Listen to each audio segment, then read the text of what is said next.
Fabio Cannavaro Kanadaga qarshi o'yindagi mag'lubiyatga munosabat bildirdi. O'zbekiston terma jamoasi bosh murabbiyi uchrashuvdan so'ng shunday dedi: "Biz xatolarga yo'l qo'ydik va aynan shuning uchun ham bunday o'rtoqlik uchrashuvlari kerak. Hozir xato qilgan yaxshiroq, jahon chempionatida emas. Oldinda bizni Portugaliya, Kolumbiya va dunyoning boshqa kuchli terma jamoalari kutmoqda. Men futbolchilarimga doim bitta narsani aytaman: hech narsadan qo'rqmang. Bizning yo'qotadigan narsamiz yo'q. Eng muhimi, butun dunyoga o'zbek futboli hech ham kuchsiz emasligini ko'rsatish.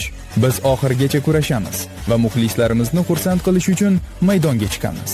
Cannavaro jamoasiga oxirigacha ishonmoqda. Sizchi, O'zbekiston terma jamoasining jahon chempionatidagi ishtirokiga ishonasizmi? Fikringizni izohlarda yozing va jamoamizni qo'llab-quvvatlang. Jahon chempionatiga sanoqli kunlar qoldi. Eng qiziqarli o'yinlar, qaynoq bahslar va unutilmas lahzalarni o'tkazib yubormang.